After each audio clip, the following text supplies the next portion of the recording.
Olá, eu sou a Mariana, bem-vindos a mais um vídeo aqui do meu espaço criativo no YouTube.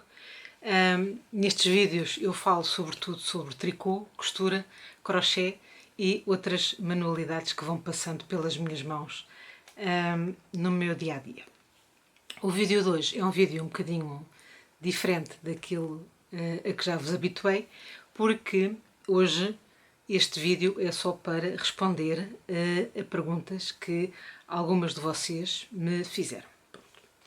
Então, sem mais demoras e sem qualquer ordem de importância ou de prioridade, a primeira pergunta que eu vou responder é como é que eu seleciono um projeto novo ou o que é que me atrai quando escolho um projeto novo. Pronto.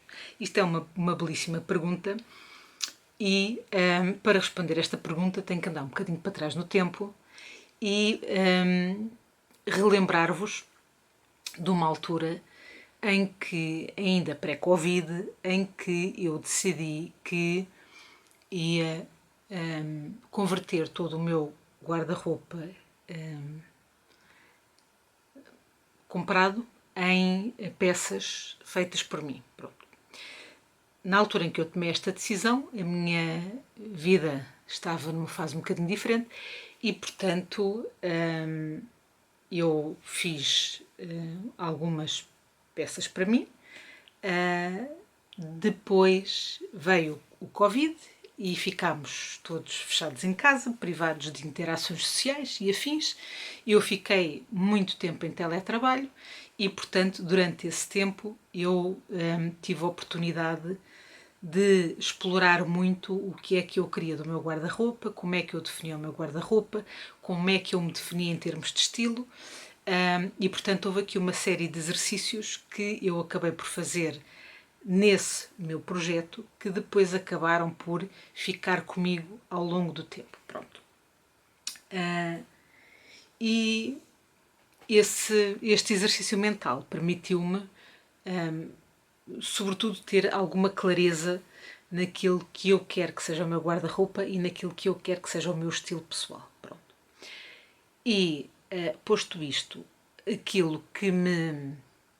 Assim, o primeiro crivo que eu ponho num projeto quando estou a ver, por exemplo, projetos no Reverly ou assim, esse projeto tem algum dos atributos, ou se eu consigo aplicar algum dos meus adjetivos a esse projeto. Pronto. Se eu não conseguir encontrar nesse projeto os adjetivos que definem o meu estilo pessoal, então esse projeto não passa. Significa que não é uma peça que dê para conjugar no meu guarda-roupa, ou, por outro lado, pode ser uma peça até muito interessante, muito estimulante de fazer enquanto processo de tricô, ou de crochê, não é? Mas é uma peça que eu sei, por não ter esses atributos, que depois eu não vou conseguir coordenar com as restantes peças do meu guarda-roupa, ou que eu tendencialmente, como não é uma peça que esteja dentro do meu estilo, é uma peça que eu vou ter tendência a puxar pouco para usar. Pronto. Este é o primeiro crivo. O segundo crivo é se a peça complementa o que eu já tenho ou se não complementa o que eu já tenho. Ou seja, a ideia é, sempre que escolho um projeto, pensar numa peça que eu consiga usar com coisas que eu já tenho. Por exemplo, pronto, eu tenho a vantagem de poder usar com alguma frequência calças de ganga.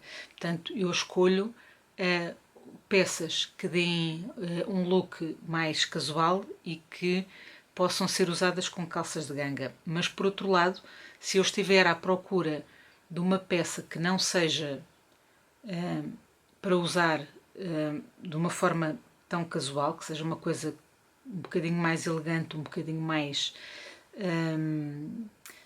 peça de trabalho, de ir trabalhar, uma peça de escritório, então aí eu penso, escolho um modelo que dê para, imaginem, coordenar com uma saia ou coordenar com umas calças mais clássicas, sabendo de antemão que esta peça poderá não ficar assim a 100% com um par de calças de ganga, se bem tirado dá de certeza, mas pronto, a questão é ver de que forma é que eu quero que essa peça integre o meu guarda-roupa ou não.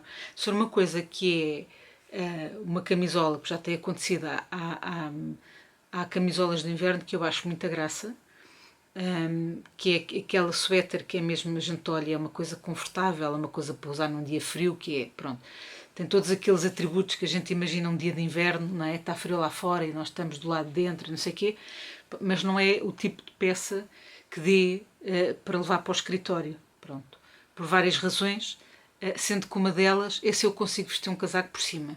Isto é uma coisa na roupa de inverno que é sempre um critério que eu ponho, quando escolho uma camisola, de que forma é que eu consigo sobrepor uma peça de fora por cima de um camisolão. Pronto. É o tipo de ponderações que eu faço quando estou a escolher um projeto.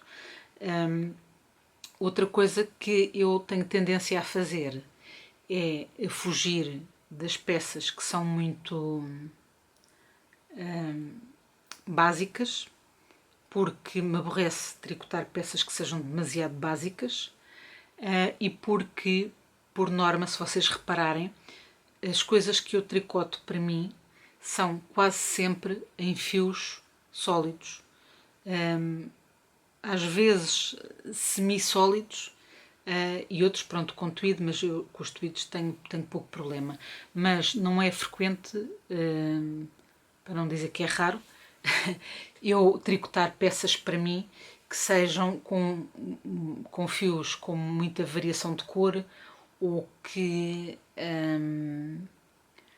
sejam tingimentos assim mais com maior variação de tom. Eu pessoalmente não gosto de usar esse tipo de peças, pronto. E não gosto porque, lá está, porque o efeito final não se traduz em nenhum dos adjetivos que com os quais eu defino o meu estilo próprio, pronto. E portanto não tenho nada contra as outras pessoas usarem, acho fantástico e acho lindo, mas para mim, no meu estilo, não faz sentido. Daí que se eu tricotar uma peça, imaginem um suéter só com um raglan que não tem rigorosamente mais detalhe nenhum de design, num fio sólido, não só é extremamente aborrecido de fazer, como em termos de peça também não tem nada, não é? Quer dizer, não é diferente de uma qualquer camisola que se compra numa loja, pronto.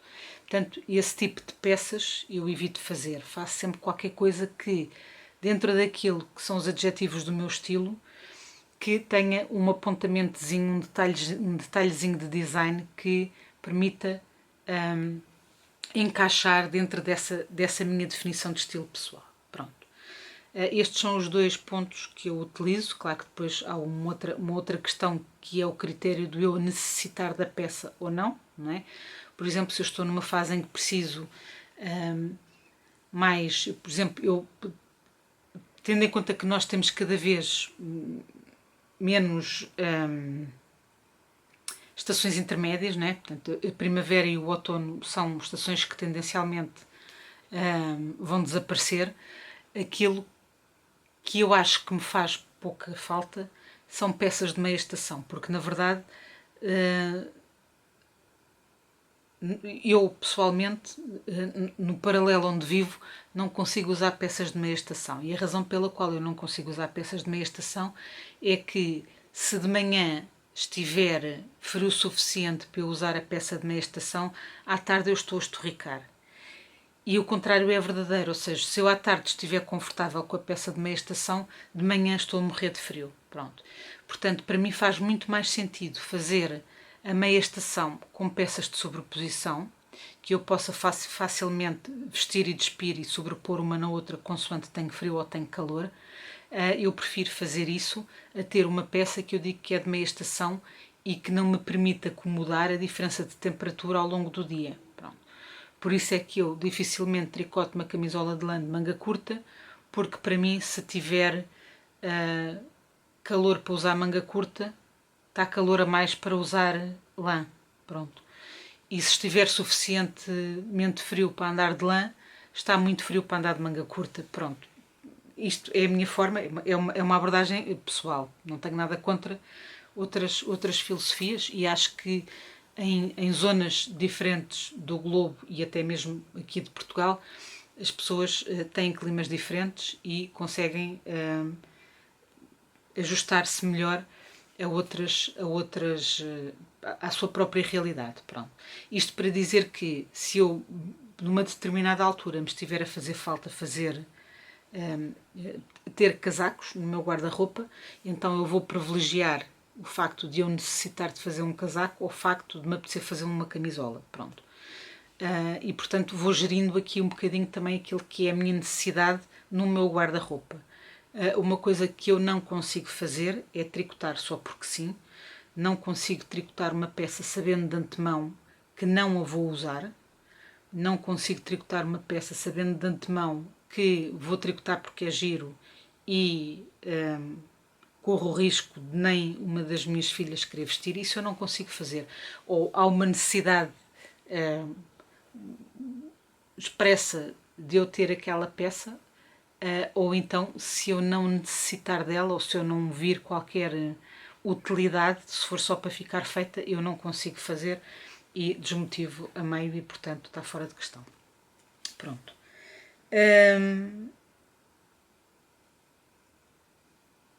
As cores dos projetos. As cores dos projetos, depois de ter feito a minha consulta de coloração pessoal, o meu paradigma relativamente às cores mudou, que acho que é suposto, não é? E, portanto, eu tento, mantendo esta ótica de fazer sempre peças que complementem o que eu já tenho, agora consigo balizar um bocadinho mais o que é que são as cores que me favorecem e as cores que devem fazer parte do meu guarda-roupa. Portanto, estou mais focada naquele conjunto de cores e dentro desse conjunto de cores vou tentando fazer peças em todas as cores para poder alternar durante a estação, porque vocês sabem que eu sou uma pessoa que gosta de cor e, portanto, gostando de cor, eu sinto necessidade, mesmo no inverno, de ir vestindo peças com cores e não estar sempre a usar a mesma cor. Pronto. E, portanto, tento também ter variedade o suficiente no meu guarda-roupa para poder vestir-me de acordo com o mood com que acorde. Pronto, às vezes uma pessoa acorda mais expansiva, mais energética e sente necessidade ou sente mais vontade de vestir uma peça mais alegre, com uma cor mais viva. Outras vezes uma pessoa acorda assim um bocadinho mais xoxa e vai buscar aquelas cores mais clássicas, o preto, o azul escuro, pronto. E eu sinto necessidade de ter esta disponibilidade de cores para poder ir alternando de acordo com a minha disposição naquele dia. Pronto. Outra coisa que eu também tento fazer é criar camisolas com conjugações de cores, pronto, quando faço os colorworks ou quando faço as riscas, também para permitir quebrar aqui um bocadinho os sólidos e os guarda-roupas 50-50, não é? Portanto, camisola de uma cor, calças de outra, ou saia de outra, e criar aqui também algum dinamismo e algum alguma diversão na própria peça que faz parte da forma como eu defino o meu estilo pessoal. Pronto. E portanto, estes são os critérios que eu utilizo quando estou a escolher uma peça para mim. Se estiver a escolher uma peça para outra pessoa e a pessoa está ao meu lado, eu não utilizo critério nenhum e peço à pessoa para escolher de acordo com aquilo que é o gosto dela, e eventualmente, se achar que não é o tipo de coisa que me vai dar muito gosto tricotar, vou tentando negociar para chegar a uma peça que seja do agrado de ambas as partes. Quando faço para oferecer, e faço pouco para oferecer, felizmente, quando faço para oferecer, tenho o cuidado de tentar ver ou tentar escolher uma peça o mais intemporal possível, o mais básico em termos de ser um staple e não um statement piece, e numa cor que normalmente é uma cor que é tendencialmente também sempre neutra ou clássica, que eu sei que vai coordenar bem com o tipo de visual que eu já me habituei a ver a pessoa para quem estou a fazer essa peça. Pronto, é um bocadinho por aí que eu jogo com as minhas escolhas e com as possibilidades que existem. Pergunta seguinte. Quais os fios que eu mais gosto de tricotar? Bem, os fios. Eu não sou uma tricotadeira assim muito exigente, acho eu. Ou muito picuinhas, ou assim muito, no que respeita a fios. Pronto. Para mim, aquilo que é, de facto, fundamental é que o fio tenha qualidade suficiente para suportar depois a utilização. Ou seja, aquilo que eu pretendo é um fio que sobreviva às lavagens, ainda que uma lavagem cuidadosa, sem filtrar, sobretudo isto, sem filtrar, pronto, e sem criar, às vezes há fios, especialmente as fibras vegetais, que não é só, não é a questão de o criar em borboto, mas ficam assim com uma película, assim, uma coisa por cima, uma espécie de ficam meio descabelados e ficam com um ar assim usado, poído, parece que já tem assim montes de uso, e às vezes isso acontece ao final de 2 ou 3 lavagens, e eu por norma também tento fazer um uso mais equilibrado das peças e não estar sempre a lavar as peças, mas de facto noto que há alguns fios que, por exemplo, a gente tricotou, aconteceu-me com o fio, com o Madragô da Rosários 4, quando fiz a camisola, o top à babugem da Naná. E fiz, e o fio antes, portanto, enquanto estava a ser tricotado, tinha uma espécie de um brilhozinho da própria seda, e tinha uma intensidade de cor, e assim que foi lavado, e foi lavado à mão para ser bloqueado, assim que saiu da secagem, parecia baço e parecia assim aquele efeito usado das calças de ganga, sabem? Fica assim coisa, pronto. Depois eu habituei-me ao aspecto do fio e continuo a usar sem pensar muito no assunto, porque em termos de estrutura a camisola está ótima. Mas teve aqui esta diferença que eu não detetei quando fiz a amostra, não achei que tivesse tido grande alteração, mas que notei depois de lavar a peça feita. Pronto. E pronto. A questão dos borbotos, eu acho que é uma questão um bocado incontornável, não é? Porque é uma característica da própria lã fazer borboto. Acho que, para além do fazer borboto, o mais importante do que o fazer borboto é a forma como o borboto se forma. Pronto, aqui é que eu sou um bocadinho picuinhas, porque uma coisa é nos pontos de tensão, ou nos pontos de fricção, a lã enrolar e fazer o borboto. Outra coisa é a lã, quase como num todo, criar este talo e começar a fazer uma espécie de de uns ninhos que não são propriamente borbotos. Pronto, fica assim com um aspecto gasto e usado, sem ser propriamente aquele borboto que a gente vai tirando e que facilmente se arrasta e se retira das camisolas. Pronto.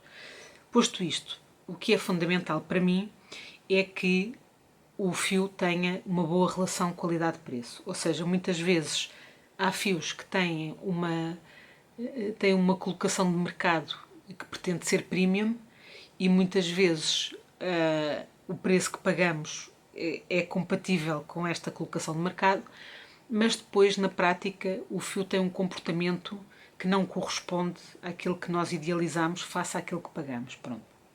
Isto é uma das razões pelas quais eu trabalho muito com os fios da Drops, porque sei que é um fio que não desilude.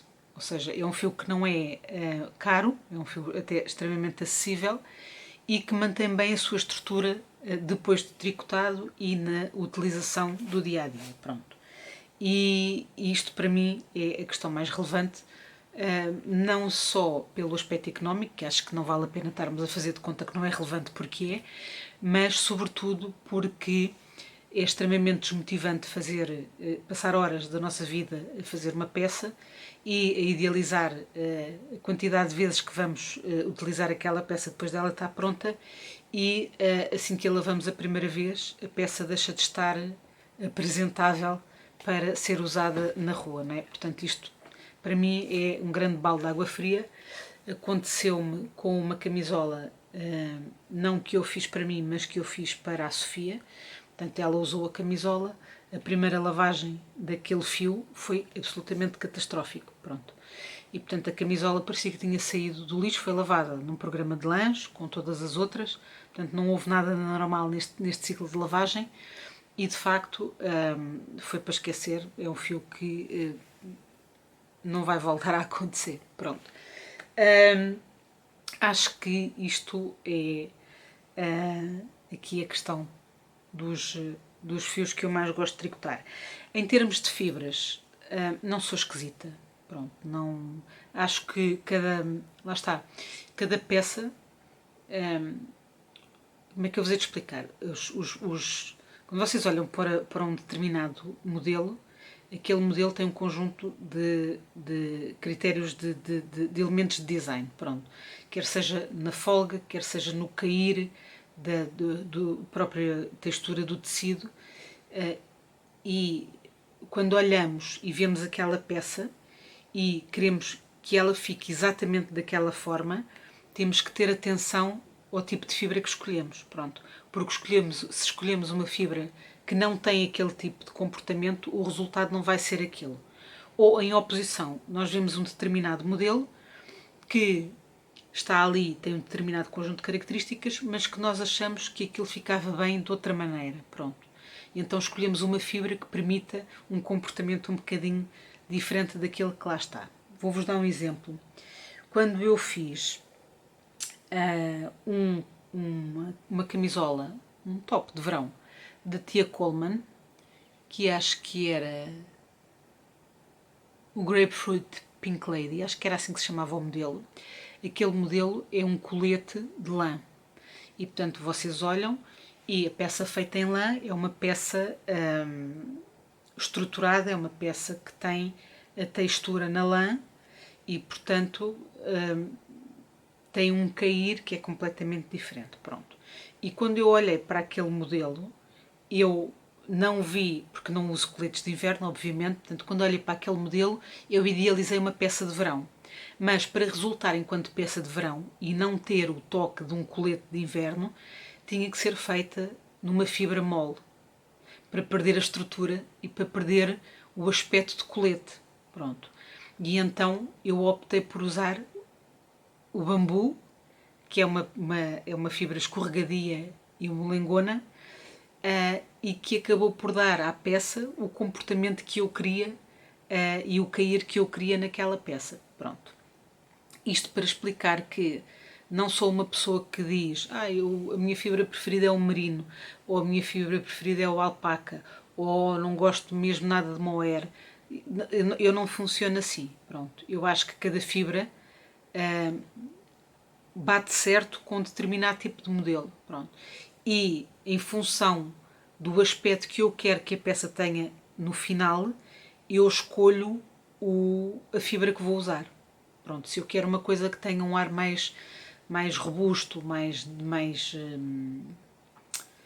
estruturado, eu uso uma coisa que seja lã, ou que tenha alguma incorporação de merino, mas que não seja particularmente mole. Se eu quero uma peça que tenha um fluir mais leve, então vou para um fio que seja um 100% merino, ou que já tenha alguma alpaca, qualquer coisa que seja mais molengão. Pronto. Agora, o mohair também não é uma fibra que se utiliza em todos os projetos, mas há projetos ou há determinado tipo de modelo que, se tiramos o mohair, estamos a tirar aquele ar romântico que a peça tem. E, portanto, já não vai funcionar da mesma maneira, ou o aspecto final já não vai ser o mesmo. Pronto. E, portanto, eu prefiro jogar com as fibras em função daquilo que eu quero que seja o aspecto final da peça, do que por uma questão de gosto pessoal ou de convicção de achar que esta fibra é melhor do que aquela, ou achar que eu gosto mais de uma do que de outra. Não, acho que cada fibra serve um propósito e, de acordo com aquilo que eu quero que seja o projeto acabado, ou as características do projeto acabado, eu seleciono a fibra certa para trabalhar aquele modelo. Pronto. Acho que é isto. Mas, agora, tentar fazer aqui uma articulação mais ou menos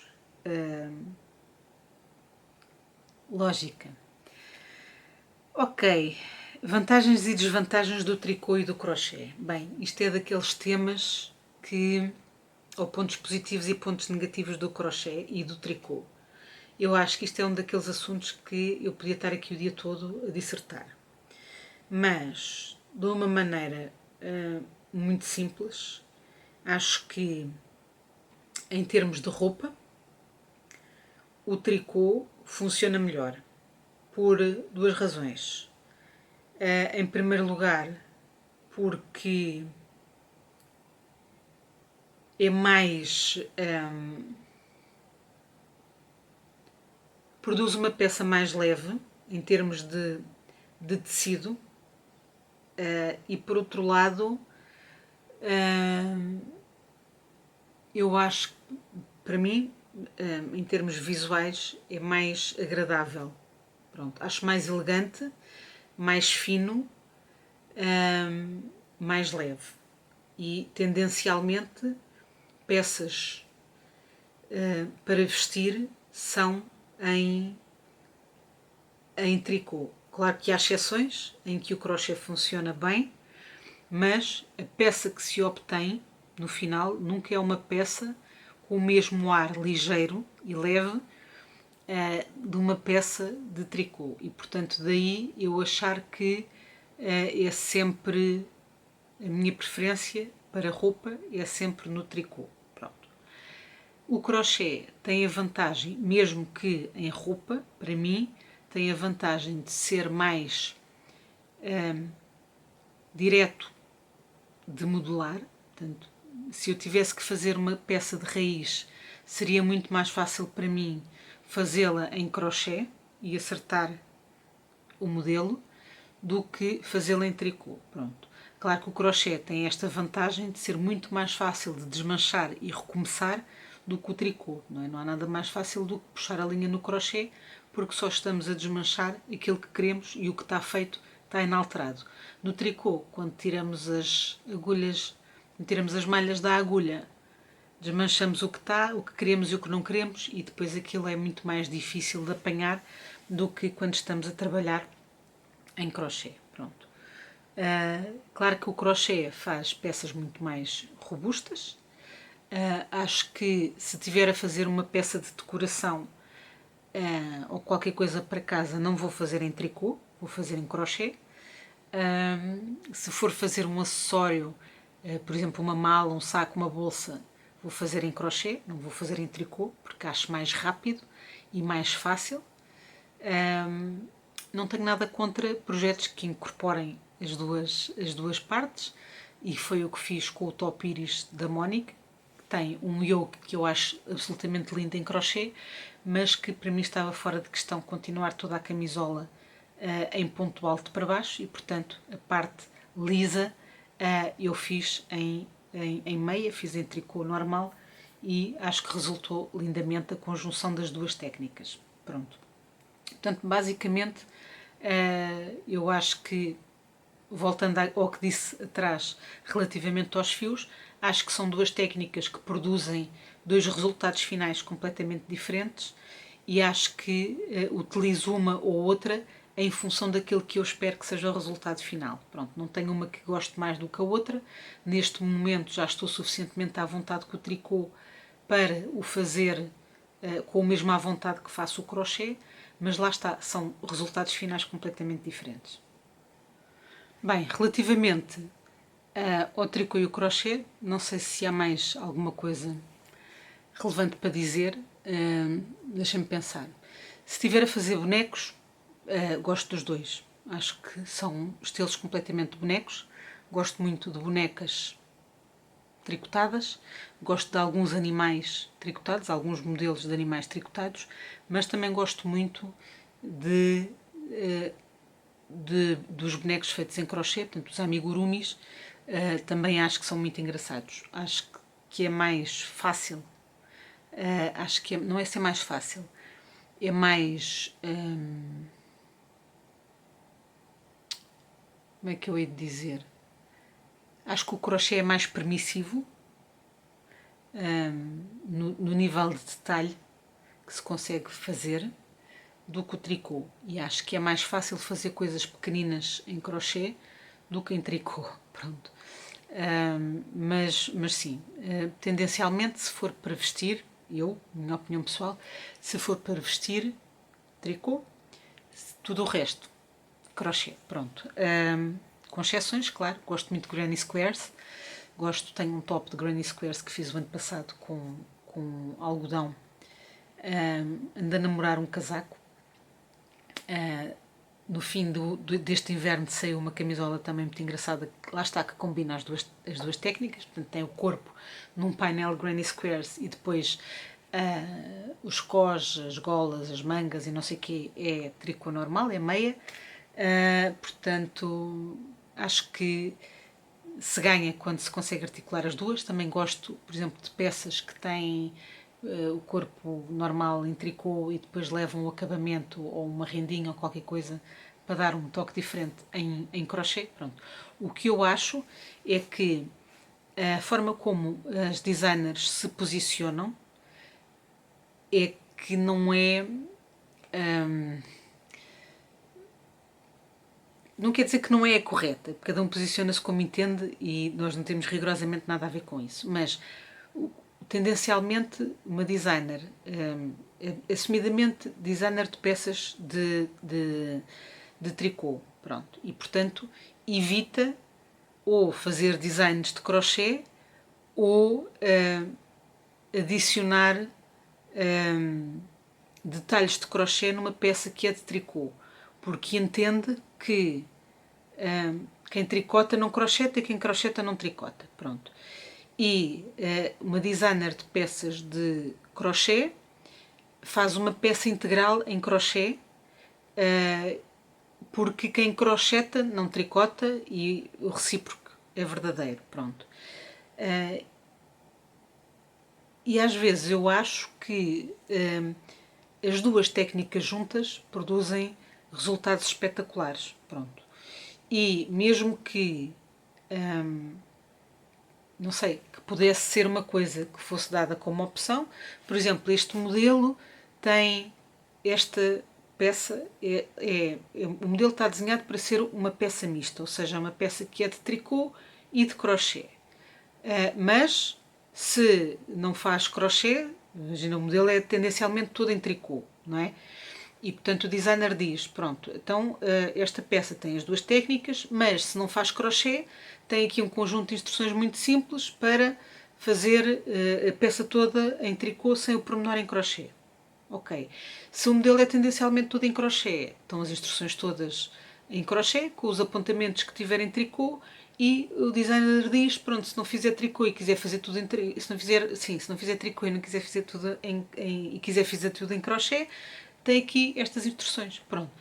E eu, para mim, acho que o mundo era um sítio mais feliz se as próprias designers exercessem toda a sua capacidade criativa e não se,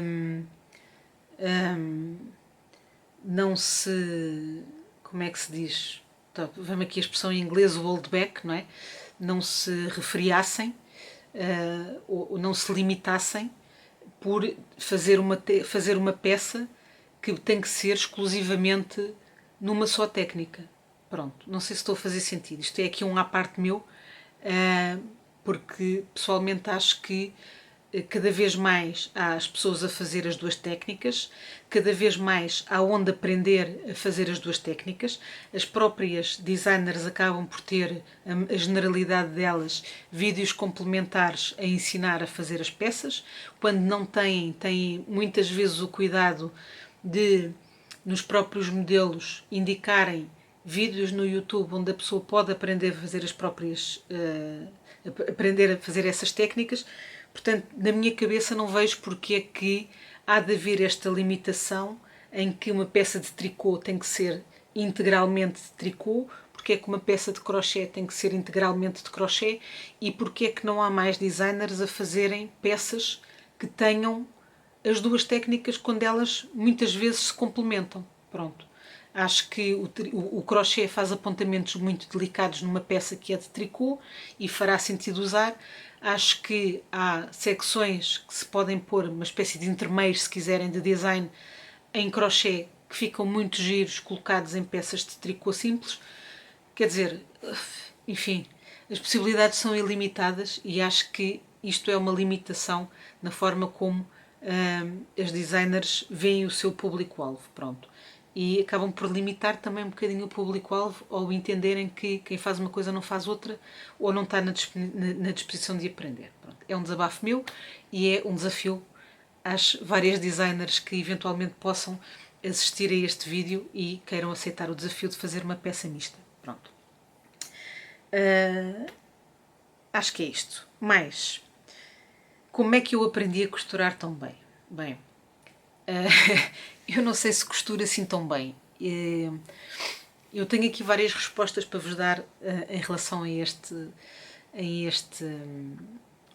ponto. Em primeiro lugar, eu sou acérrima defensora de uma teoria que defende, eu acho que é uma teoria minha, portanto, vocês estão no vosso direito de achar que isto é um perfeito disparate, mas eu acho que parte da nossa herança genética é também uma herança, não quer dizer bem comportamental, mas acho que há coisas que nascem connosco. Pronto. E portanto eu digo muitas vezes que há coisas minhas que são herança genética. Por exemplo, os meus bisavós tinham uma padaria e faziam pão e faziam bolos. Pronto. E eu sempre gostei muito, não de cozinhar em si, mas gosto muito de tudo o que envolva massas. Pronto. Gosto muito de amassar pão, gosto muito de fazer bolos, gosto muito de massas doces que sejam de pôr as mãos. Pronto. E então eu digo muitas vezes que o meu jeito é uma herança genética, ou seja, nasceu comigo esta minha vontade de fazer, esta minha aptidão para. Claro que, obviamente, que o fazer e o repetir o fazer e o praticar o fazer acrescentam muito, não é?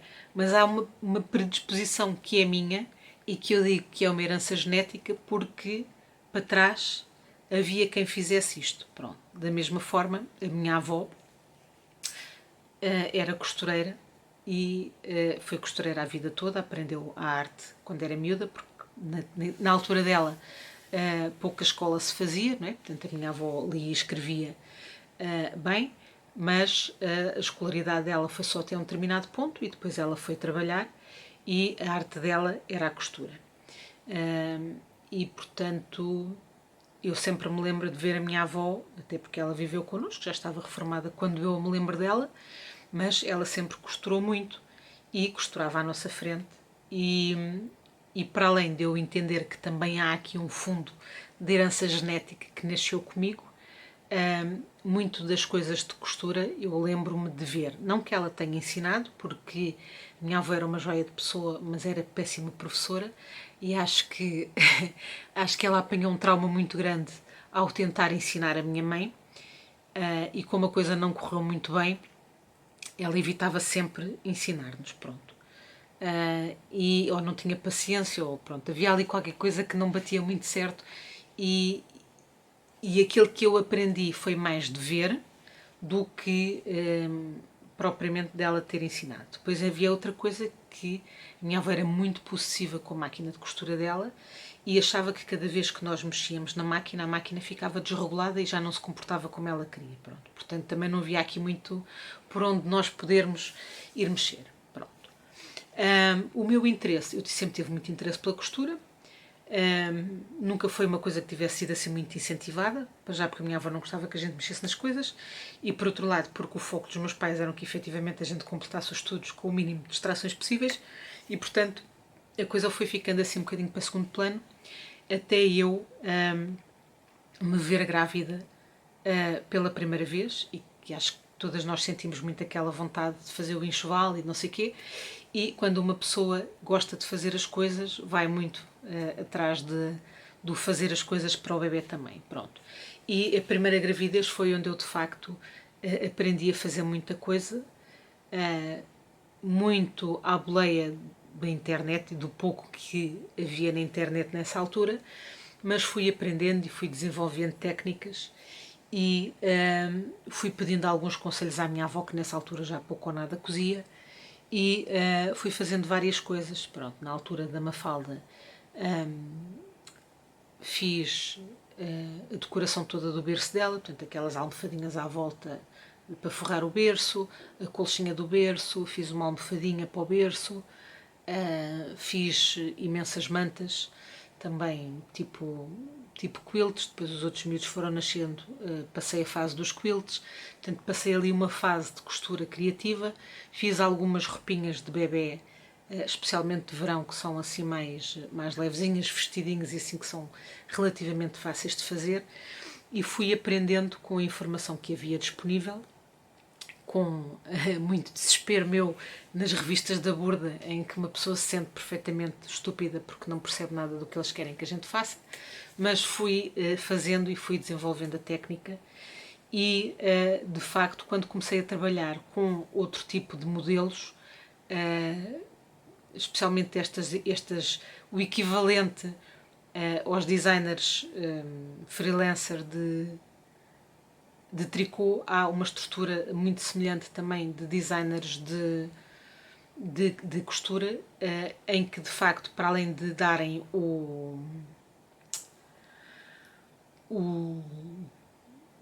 portanto, os moldes das peças em si, não é? Tem todo um passo a passo que nos ensina a técnica e o método correto para produzir determinado tipo de peças. Pronto.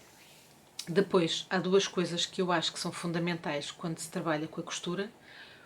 A primeira é não ter medo do erro, porque eu vejo muitas pessoas a desmotivarem porque a expectativa quando começam a costurar é que tudo aquilo saia perfeito, e não sai. Nenhuma costura sai perfeita. Se vocês olharem para as peças que vocês compram e forem ver os acabamentos, nem essas estão perfeitas. Portanto, não há costuras perfeitas. E por outro lado, não tenham medo da vossa máquina. O trabalhar com a vossa máquina é toda uma relação que se constrói. Ou seja, quando vocês começam a trabalhar com a máquina, vocês têm que se permitir conhecer o que é que a máquina consegue fazer e o que é que não consegue fazer, como é que ela se comporta com determinado tipo de tecidos, com determinado tipo de pontos. Tudo isso é uma aprendizagem, e todas as aprendizagens requerem tempo, requerem tentativa e requerem erro. E, portanto, não podem desmotivar com o erro e com a imperfeição, porque ela está intrínseca ao processo de aprendizagem. Pronto. E isto é uma das coisas que eu acho que quem começa a costurar tem muita dificuldade em aceitar. Vocês veem muitas vezes uma pessoa que está habituada, especialmente nos Reels do Instagram e afins, ou nos vídeos do YouTube, pessoas que já costuraram há muitos anos, põem um determinado bocado de tecido na máquina e fazem uma costura a direito, mas nem todos os tecidos permitem que se consiga fazer uma costura a direito com essa perfeição. Pronto. Mesmo uma costureira muito treinada, muito especializada, se vai trabalhar com um tecido um bocadinho diferente, já não tem essa facilidade a fazer. Portanto, não se deixem enganar por tudo aquilo que vocês veem. Pronto. E acima de tudo, não se desmotivem com esta questão das costuras perfeitas, porque não existem costuras perfeitas. Tá? Pronto. E basicamente isto é a minha resposta à pergunta como é que eu aprendi a costurar tão bem. Falta-me acrescentar aqui uma coisa, que é de ver a minha avó. Minha avó não trabalhava pouco com moldes feitos. Pronto. Como ela aprendeu a costurar, e no tempo em que ela aprendeu a costurar estávamos provavelmente em 1920 e qualquer coisa, portanto não havia revistas assim com esta fluidez, e elas aprendiam naturalmente a modular as peças. Pronto. E como a costura era feita por medida, não era para prêt-à-porter, não é? Portanto não era para pronto a vestir, portanto, havia um conjunto de clientes que ia pedir uma determinada peça, elas tinham que adaptar o corte da peça ao corpo da pessoa. E isto é uma coisa que eu faço com alguma à vontade, porque aprendi a minha avó a fazer, e porque de trabalhar com modelos feitos já tenho mais ou menos a noção do que é que cada peça é suposto, com o que é que cada peça é suposto parecer-se. Pronto.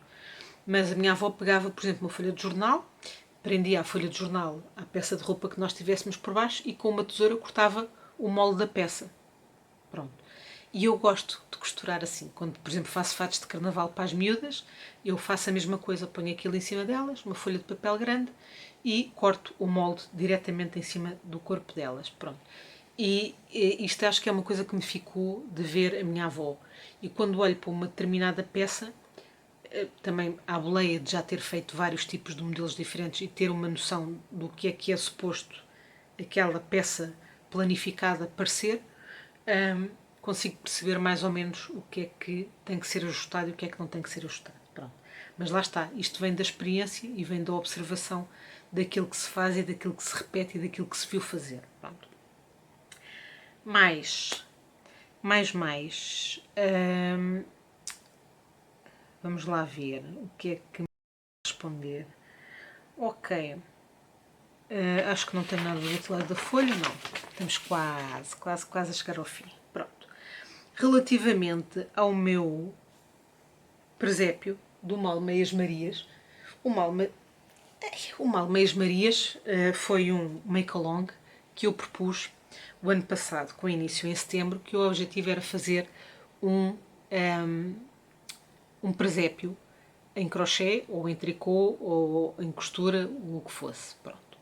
E supostamente este make-along devia ter terminado no dia de Reis de 2024, coisa que não aconteceu, e portanto oficialmente vou aproveitar aqui a deixa e vou dizer que este make-along de presépios de Natal está a funcionar com as mesmas regras até o dia de Reis de 2026. Pronto, que é para dar tempo a quem, como eu, tinha ótimas intenções de fazer um presépio inteiro, ter tempo de fazer pelo menos as 3 figuras principais do presépio, que é o requisito do make-along. Pronto.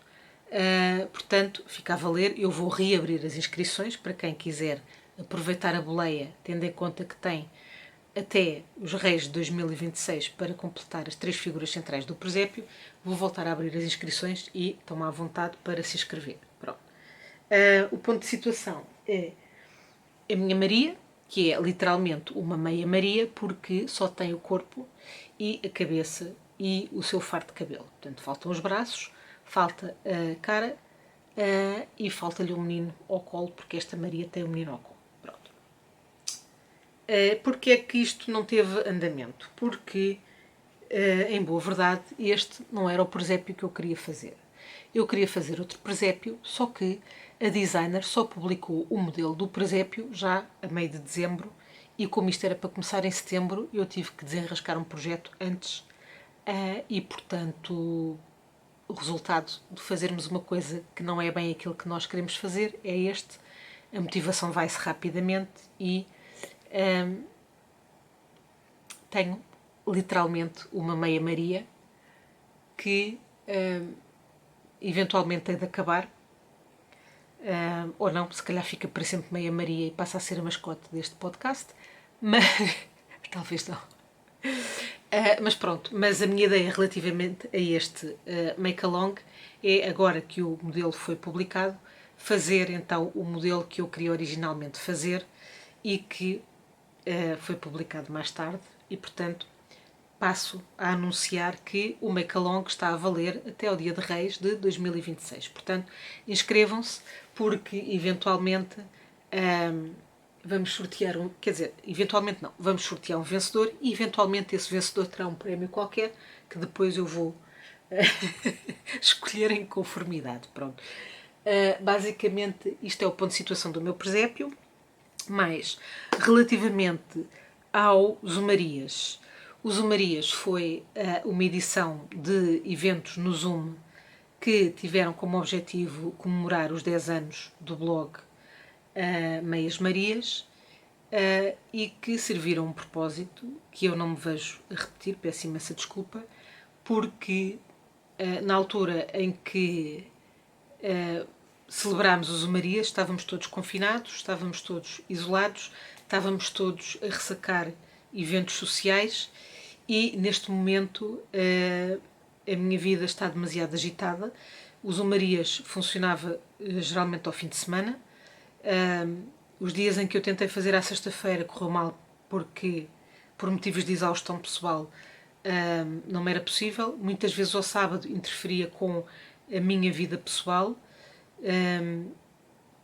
Neste momento acho que está fora de questão pensar realisticamente, pelo menos no próximo ano, em voltar a fazer Zoomarias, porque o ano letivo passado eu assumi a responsabilidade de dar explicações de matemática. Embora tivesse sido só um grupo, já me consumiu bastante tempo. No próximo ano letivo vou assumir a responsabilidade, vou assumir mesmo a responsabilidade, e vou fazê-lo de uma forma mais estruturada com as minhas 3 filhas. Portanto, vou ter aqui 3 horários regrados e definidos para fazer o acompanhamento das 3, porque obviamente que, tendo em conta as minhas valências pessoais, não faz sentido estar a colocá-las num explicador quando são as minhas valências, e é uma coisa que eu fiz durante imensos anos e que eu gosto de fazer, mas obviamente é uma coisa que me consome tempo, mas que eu ao mesmo tempo não quero abrir mão de fazer este acompanhamento com elas. Pronto. Portanto, já sei que à partida isto vai ser um ano que me vai exigir esse compromisso da minha parte, e portanto a minha disponibilidade para acrescentar mais eventos ao fim de semana vai ser um bocadinho limitada, da mesma forma que será limitado fazer durante a semana. Pronto. Portanto, mas volto a dizer, o Zoomarias foi um evento, um conjunto de eventos no Zoom que pretendeu assinalar o aniversário do blog, e portanto tinha um objetivo muito específico que não tem a ver com a criação de um grupo de encontro frequente, sistemático, whatever. Pronto. Além de que, honestamente, quem necessitar ou quem sentir necessidade de estar em eventos no Zoom tem sempre o tricô às sextas da Poela 63, portanto o Zoom do Discord, da Poela, funciona todas as sextas-feiras, das 6 até à hora que a última pessoa desligar o computador, ou até ficarem as últimas duas pessoas e decidirem ir embora. Portanto, recomendo a 100% que participem nessas sessões de Zoom, se é uma coisa que vos faz falta.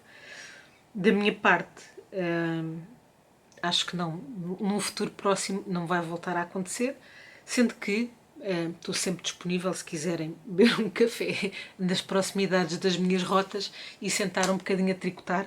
Estejam à vontade para formalizar o convite e a gente ajusta as nossas disponibilidades em função disso. Ou se quiserem uma conversa mais íntima e pessoal via Zoom, também podemos eventualmente articular essa questão. Estou a falar para a pessoa que muito simpaticamente colocou esta questão. Portanto, esta resposta é para ti e só para ti. Se quiseres fazer uma sessão Zoom de tricô, podemos perfeitamente combinar as duas entre o teu ser extrovertido e o meu ser introvertido. Está tudo bem, mas não precisamos de fazer disto um evento social que se sobrepõe a tudo o resto. Pronto, acho que já está respondida a questão do Zoomarias. Ora, agora tudo o resto... Há aqui mais uma pergunta que eu vou responder agora, que tem a ver com ir aos Açores ou não ir aos Açores. Eu quero muito ir aos Açores. Aliás, eu quero muito ir a muitos lados. O meu problema de ir a muitos lados é que eu tenho que criar aqui um mecanismo meu de ir a muitos lados sem culpa a 2. Porque o ir a 5 é extremamente complicado em termos económicos e em termos logísticos e, portanto, não me permite ir tantas vezes como eu gostaria. Pronto. Eu gostava muito de ir aos Açores, mas eu vejo ir aos Açores, honestamente, como uma coisa para se fazer a 2 e não uma coisa para arrastar a família toda para ir. Não está nos meus planos imediatos ir, mas gostaria muito de pôr isto na minha bucket list para os próximos 5 anos. E sim, quando for aos Açores, eu aviso para poder distribuir abraços a quem de direito na região autónoma dos Açores. Já fui à Madeira, fui em trabalho e não em lazer, fui com uma colega de trabalho, foi muito engraçado, foi tudo muito rápido porque tivemos 23 horas na Madeira. Mas foi muito, deu para ter uma ideia. Tivemos acompanhadas por pessoas mesmo do Funchal, quer dizer, fui à Madeira, fui ao Funchal, pronto. E, portanto, foi muito engraçado. Claro que a Madeira é todo um mundo e necessita de mais tempo para ser devidamente conhecida e explorada, mas ainda assim tem um cheirinho do que é pelo menos o Funchal, pronto. E agora vamos passar a um ponto de situação relativamente aos projetos. Eu tenho uma pergunta relativamente a projetos futuros que não vou responder neste vídeo porque falar de projetos futuros é todo um episódio de 1 hora e, portanto, eu vou aceitar o desafio de estruturar aquilo que vai ser o meu programa, a minha coleção outono-inverno, e venho aqui falar-vos um bocadinho daquilo que são os meus planos. Até porque acho que depois vai ser engraçado comparar aquilo que foi o meu ponto de partida ao pensar o outono-inverno da próxima estação e chegar ao fim dessa estação e ver a quantidade de ramificações que eu fiz ao meu próprio plano. Pronto. Portanto, fica a promessa, vou fazer um vídeo só sobre projetos futuros, especialmente agora para a nova estação que vem, e vou fazer aqui um ponto de situação a um projeto que me perguntaram, que foi relativamente à minha Seaglass Tea. A Seaglass Tea foi uma camisola que eu andei a namorar durante muito tempo e que, efetivamente, eu comecei a fazê-la o ano passado. O ano passado ou há 2 anos, acho que foi há 2 anos que eu comecei a fazer e que, entretanto, o ano passado acabei por não trabalhar nela por uma razão muito simples. Eu estava a fazer parte dela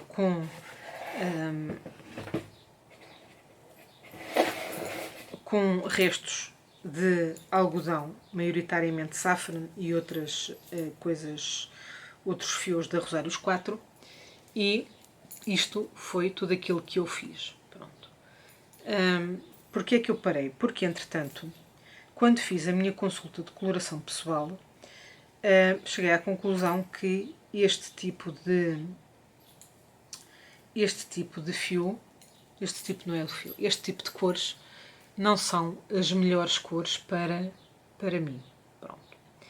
Então, como aqui vocês podem ver, eu tenho aqui vários tons quentes que não estão propriamente arrefecidos como é suposto. Então eu achei que tinha que refazer isto, alterar a estrutura das cores, portanto usar menos restos quentes, complementar com mais fios frios, e alterar a intensidade ou a temperatura final da camisola. Pronto.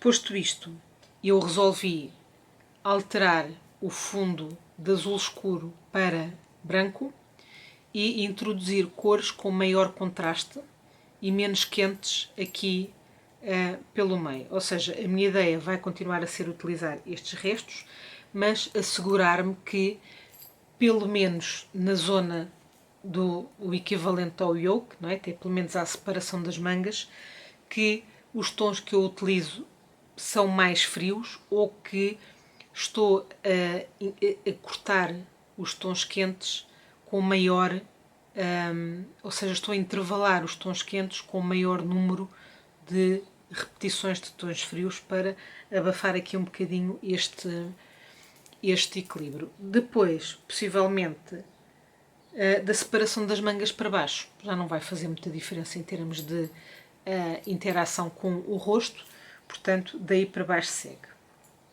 Portanto, isto foi o que eu fiz.